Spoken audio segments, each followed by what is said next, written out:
Hello everyone, welcome back to the channel. Recently I had a coworker come up to me and express to me that his son is really into Halo. So, as you've guessed, I'm sure by the thumbnail, we're going to be making Master Chief. Xander, this video goes out to you, my man. Before we get into the video though, I do have a couple more things I need to say. One, thank you to everyone who has liked my videos and subscribed to the channel. It has really helped my videos kind of be pushed out to more audiences and help my channel grow over the past month.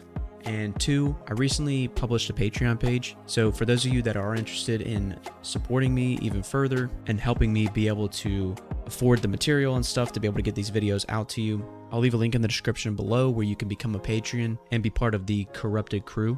I do realize times are tough, however, so if you can't afford it, you subscribing to my YouTube channel and you liking the video is certainly enough support as it is. So without further ado though, let's get right into the video. First thing we're going to do today is paint the gun. Now the gun, we're just going to paint this entire thing black.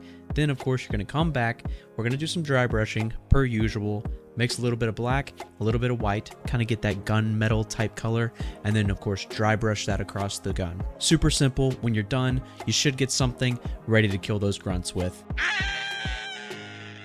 Now, if I look at my reference photo here, you can kind of see that I'm supposed to have this yellow stripe. So next up, we're going to do that. We're going to mix a little bit of yellow and brown, and then we're going to paint on very carefully this yellow stripe that goes down the front of the gun. I personally kept these lines very clean, but in hindsight, when looking back, if they're not all that clean, there's no sweat because we're going to be weathering. So if your lines aren't that clean, it'll kind of look like chipped paint anyways. So don't sweat it if your lines aren't clean. Very briefly, we're going to take that metallic silver that we have and kind of go along the edges to kind of make it look a little bit more weathered. Like this gun's seen some things, you know, like this gun drinks whiskey and not White Claw. This silver paint though will give it a little bit of weathering, which is what we're going to be looking for. Now it's time to paint that famous green armor of his. To do this, I see a lot of people kind of diving in and just picking out green. The problem with that is that his armor is more of a like yellowish brown type green. So that is precisely what we did. We mixed some green and brown for the base coat. We covered that entire thing in that green and brown mixture, and then to do the dry brushed on highlights, we mixed a little bit of yellow into that brown and green mixture, which kind of boosted up that highlights a bit, and then of course dry brushed that on, and you got yourself a pretty gnarly looking arm. Now I know I do this a lot, but I think it's good to show this very frequently because it kind of gives you guys an idea of the power of dry brushing. The arm without the gun, we dry brushed. The arm with the gun, we did no dry brushing too. So you can kind of see the difference here in how dry brushing makes your piece look so much better. Now, all of Master Chief's armor is not green. He does have a lot of gray in there. That's kind of the under part of his armor. So for example, the gloves are gray, the joints are gray, like the stomach area is usually gray, in between his legs it's also gray. So we're going to start on that aspect. Adding very little white to black, we're going to mix up a very dark gray and then use that as our base coat for all those areas that are going to end up being gray. Then by adding some more white to that gray mixture, we're going to use the highlights there to dry brush on to those gray parts, making them look a little bit better. Once you painted on those highlights, you should get something looking like this. If you want a newer looking Master Chief, you can go ahead and stop here and not add any more detail to it. But if you're wanting to add something that's a little bit more special, try this. Take your silver paint and we're going to do some weathering. Think about it for a second. This guy has been in tons of battles. He's been in the same suit since 2004, okay? Now I know what some of you guys are thinking. 2004 is when Halo 2 came out. Let's be honest and go ahead and get this out of the way. Halo 2 is what made Halo famous. You may disagree with me, but you are wrong. Halo 2 was a video game that was literally sent from the heavens, and no one can convince me otherwise. Moving on from that tangent though, take that brown and green mixture that we talked about earlier when painting the arm, go ahead and paint that over the entire torso and legs.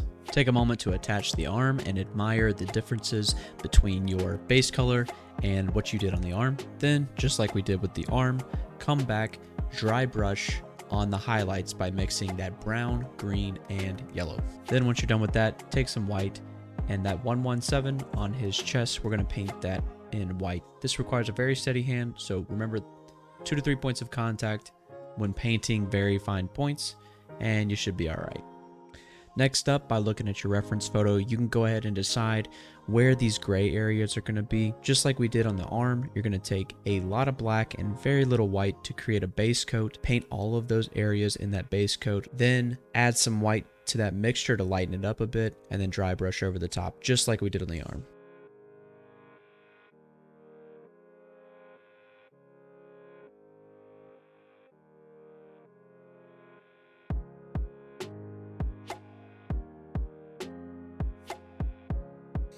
Now, by putting on his arm, which we have completed 100% of the way, you can see the difference that the weathering makes. That silver metallic paint we have done on the arm is not done on the suit. So what we're going to do next is kind of add that weathering. I also want to make it look as though he's taken a few shots to the chest, or maybe some debris has popped up and hit him in the chest. To do this, I'm going to take a little bit of black paint and kind of put like a dot or so in a certain area and then smear it in a certain direction to make it look as though something hit him moving at a high velocity. The trouble with this technique is that if I mess this up, it's going to take a lot of work to fix it. If I do it correctly though, it's going to look pretty insane. So wish me luck here, guys. All right, what do you think? I think that this kind of turned out okay. Unfortunately, I wasn't able to capture it with my camera because when I looked up after doing it, my video card was full, so very sorry. But basically what I did was put a little bit on there and then just kind of, like I said, smear that black paint in like a certain direction, kind of make it look like a bullet wound. I did this in a couple different areas on the arm. I did it on the other side of the chest as well, and then I think one on the back maybe.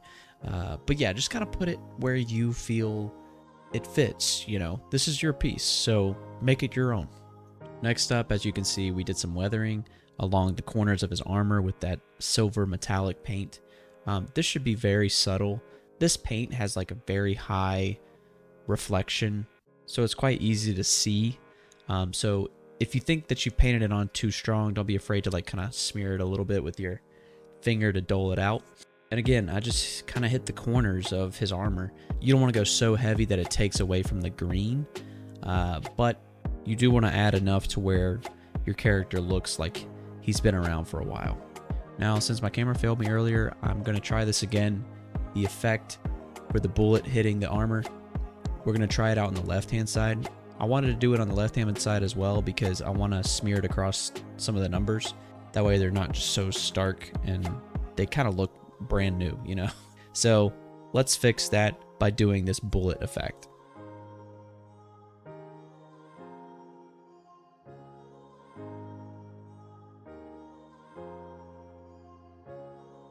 All right, so I think that this is looking pretty great. I'm not gonna lie. This looks like a Master Chief that I would go in to battle with. Granted, he's only 13 inches tall, but I don't know, maybe he could go on a stealth mission or something. Be cool. Nonetheless, this thing is looking pretty sweet. This guy, however, needs a head.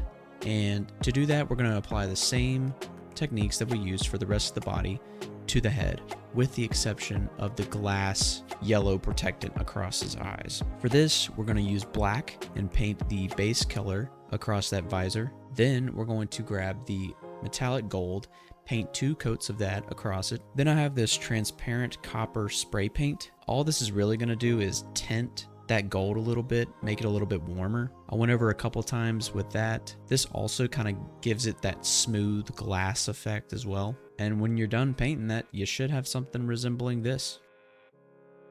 Now it's time for the rocks, and huge shout out to Sanix for designing these rocks. These rocks are some of the easiest I've ever had to paint. They are so textured that it makes dry brushing a breeze. All I did was take a very dark gray by mixing black and white together, painting the entire base color, and then I came back with that black, white, and brown mixture. Don't forget the brown mixture. It kind of adds a little bit more color to your piece, and dry brush over the top of it. It's as simple as that. Glue everything together, add some lighting, add some non-copyright music and a DSLR camera, and it's time for the glamour shots.